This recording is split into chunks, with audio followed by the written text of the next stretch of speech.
Principles of management. The principles of management are fundamental truths or guidelines that serve as the foundation for effective managerial practice. Business में जो management होता है उस managerial practices के लिए कुछ general truths या गाइडलाइंस को फॉलो किया जाता है जिनको बोला जाता है मैनेजमेंट के principles. They are universal in nature and help managers in planning, organizing, leading and controlling activities within an organization to achieve its goal efficiently and effectively. ये नेचर में यूनिवर्सल होता है. इसका मतलब है कि इन्हें यूनिवर्स में कहीं भी यूज किया जा सकता है.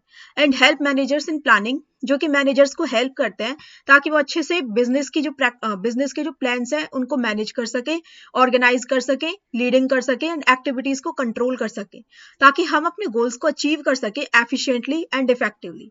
इसके बारे में हमने वीडियो 1 में बात की थी कि मैनेजमेंट क्या है. अब इसका एक एग्जांपल लेके चलते हैं. Imagine a car manufacturing company. To ensure smooth production the company divides its work. Imagine कीजिए कि कार मैन्युफैक्चरिंग कंपनी है जो कि कार को मैन्युफैक्चर करती है.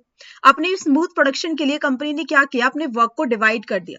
लाइक इंजीनियर्स कार को डिजाइन करेंगे, वर्कर्स उसे मैन्युफैक्चर करेंगे एंड मार्केटिंग टीम हमारी जो कार है उसको प्रमोट करेगी एंड उसको सेल करेगी.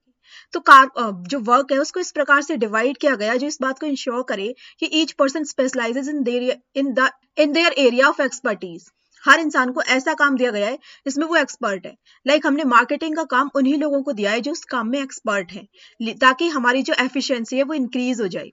भाई जो बंदा जिस काम में एक्सपर्ट है अगर हम उसको वही काम दे रहे हैं तो उस काम से उनकी जो एफिशिएंसी है वो इंक्रीज होगी. Tasks are completed faster with higher quality, जिससे क्वालिटी भी अच्छी होगी एंड जो टास्क है उनको भी अच्छे से कंप्लीट किया जाएगा. तो यही काम होता है प्रिंसिपल्स ऑफ मैनेजमेंट का. This shows how the principles of management provides a guideline. ये दिखाता है कि प्रिंसिपल्स जो थे मैनेजमेंट के उन्होंने किस प्रकार से गाइडलाइन को प्रोवाइड किया ताकि हम अपने वर्क को एफिशिएंटली एंड इफेक्टिवली ऑर्गेनाइज कर सके और अपने गोल्स को अचीव कर सके. अब नेक्स्ट बात करते हैं कि फीचर्स या नेचर क्या है प्रिंसिपल्स ऑफ मैनेजमेंट का. सबसे पहला इसमें आता है यूनिवर्सल एप्लीकेबिलिटी, मतलब जो पूरे यूनिवर्स में एप्लीकेबल है. जनरल गाइडलाइंस है इसके कुछ. Formed by practice and experimentation, ये प्रैक्टिस या एक्सपेरिमेंटेशन से फॉर्म हुए हैं. ये फ्लेक्सिबल है, मतलब इसमें चेंजेस किए जा सकते हैं. ये मेनली बिहेवियर, मतलब these are concern with human behaviour. Cause and effect relationship होता है इनमें. And these are contingent. Contingent का मतलब होता है डिपेंडेंसी, मतलब ये डिपेंड करते हैं किसी ना किसी. तो सबसे पहले बात करते हैं universal applicability. The principles of management are intended to apply to all types of organization. अब जो प्रिंसिपल ऑफ मैनेजमेंट है वो इस बात को इंटेंड करते हैं कि ये किसी भी प्रकार के ऑर्गेनाइजेशन में अप्लाई हो सकता है. आपकी ऑर्गेनाइजेशन छोटी है, बड़ी है, बिजनेसेस है, नॉन बिजनेसेस है, पब्लिक सेक्टर है, प्राइवेट सेक्टर है, मैन्युफैक्चरिंग है या सर्विस सेक्टर है, कहीं भी ये जो प्रिंसिपल ऑफ मैनेजमेंट है ये यूनिवर्सली अप्लाई होते हैं. नेक्स्ट है general guidelines. The principles of management are general guidelines to action and do not provide any readymade solution to all managerial problems. देखो ये कोई रेडीमेड सोल्यूशंस तो है नहीं मैनेजरियल प्रॉब्लम्स के लिए कि हमारे बिजनेस में कोई मैनेजरियल प्रॉब्लम आती है और हमने उनको कह दिया कि ये आपको करना है, उससे हमारी जो प्रॉब्लम है वो सॉल्व हो गई. ऐसा नहीं होगा. Principle of management general guidelines हैं जो हमें फॉलो करनी है. The main reason of this is that the business situations are very complex. इसका मेन रीजन ये भी है कि जो बिजनेस सिचुएशन होते हैं वो बहुत ज्यादा कॉम्प्लेक्स होती है, डायनामिक होती है, जो कि मल्टीपल फैक्टर्स की वजह से बन जाती है. अब these are formed by practice and experimentation. The principles of management are not developed overnight. ऐसा नहीं है कि principle of management overnight form हो गए, बल्कि ये बने हैं एक्सपीरियंस से and collective wisdom of managers as well as experimentation. इनके ऊपर एक्सपेरिमेंट किया गया है, इनको एक्सपीरियंस से बनाया गया है. दीज आर फ्लेक्सिबल, इनमें चेंज किए जा सकते हैं, स्टैटिक गाइडलाइंस नहीं है. These are flexible and the managers have the discretion to modify them. For example, the degree of centralization and decentralization depend upon situation of each organization. भाई हमारी organisation है दो प्रकार की. जरूरी नहीं है कि हम दोनों ही ऑर्गेनाइजेशन में सेंट्रलाइजेशन करेंगे. सेंट्रलाइजेशन का मतलब है एक ही जगह पर हम सारा काम करेंगे.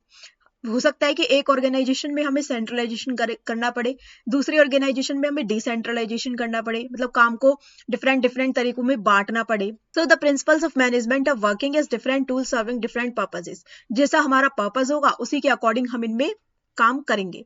It is up to individual manager which tool to use under which situation. अब ये मैनेजर के ऊपर डिपेंड करता है कि उनको उस टूल को किस प्रकार से यूज करना है. Mainly behavioural, these are concern with human behaviour. इसका मतलब है कि ये ह्यूमन बिहेवियर से इन्फ्लुएंस होते हैं. They also establish relationship between human and material resources in accomplishing organizational purposes. मतलब ये establish हुए human and material resources के relation से, ताकि हम अपने organizational purposes को accomplish कर सके. क्योंकि जो principle of management है हम उनको human के ऊपर ही apply करने वाले हैं. Like division of work, हमने वर्क को डिवाइड कर दिया कुछ एम्प्लॉयज के बीच में, तो वो किस प्रकार से उस वर्क को करेंगे, या फिर हमने उनको अप्लाई किया है ह्यूमंस पर. नेक्स्ट है cause and effect relationship. The principles of management establish the relationship between cause and effect. They specify what the ultimate outcome will be in a particular situation. Work is done on a particular manner. इसका मतलब है कि एक particular situation में जब हम कोई काम करेंगे तो किस particular ढंग में हम उसको कर रहे हैं. तो ये cause and effective relationship पर based है. Contingent, कंटिजेंट का मतलब है कि ये किसी ना किसी पर डिपेंड है. फॉर एग्जाम्पल अगर हम कोई प्लानिंग कर रहे हैं कि हमें घूमने जाना है, तो हमारी प्लानिंग डिपेंड है वेदर के ऊपर कि वेदर कैसा होगा. इसी प्रकार से the principles of management are not independent, they are affected by prevailing situations. To implement them is contingent और dependent upon the prevailing situation at a particular point of time.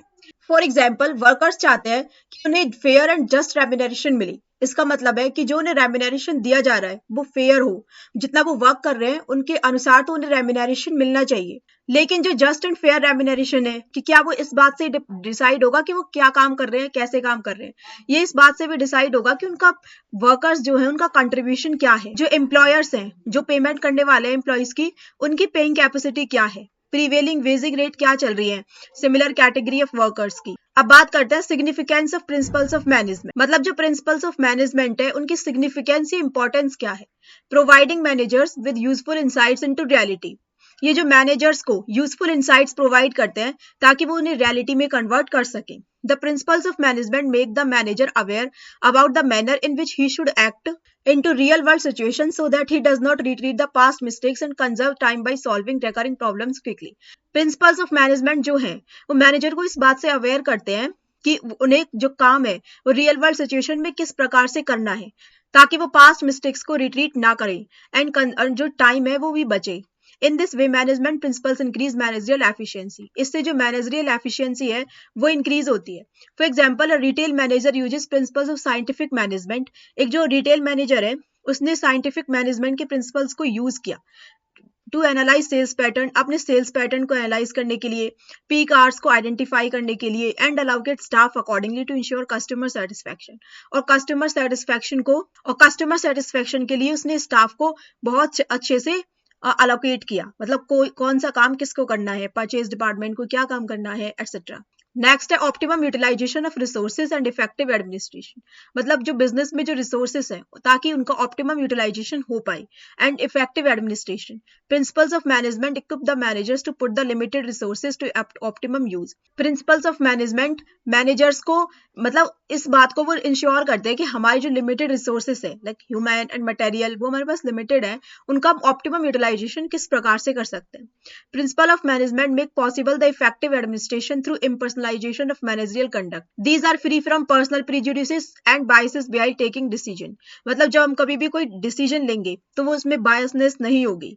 For example, a manufacturing company applies the principle of division of work to assign specialized task to employees reducing waste and increase productivity. एक manufacturing company है, वो division of work का जो principal है उसको इस प्रकार से यूज करती है, वो इस प्रकार से अपने एम्प्लॉयज को टास्क को असाइन करती है ताकि जो वेस्ट है वो कम से कम हो और जो प्रोडक्टिविटी है वो अच्छे से इंक्रीज हो जाए.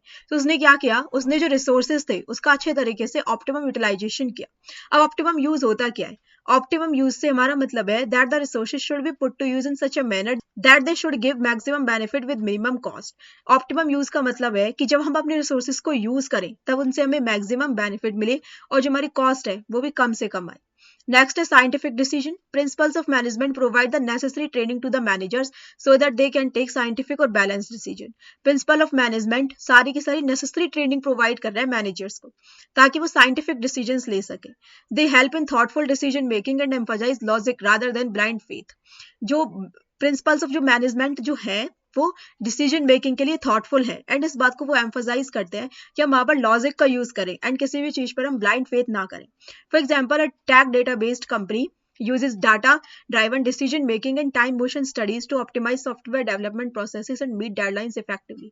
एक टैग कंपनी है वो डाटा ड्राइवन का यूज इस प्रकार से करती है ताकि हम जो डिसीजन मेकिंग है, जो टाइम मोशन स्टडी है, उसको अच्छे से हम ऑप्टिमाइज, उसकी स्टडी हम अच्छे से कर सकें और अपने जो गाइडलाइंस है उनको हम मीट कर सकें एफिशिएंटली।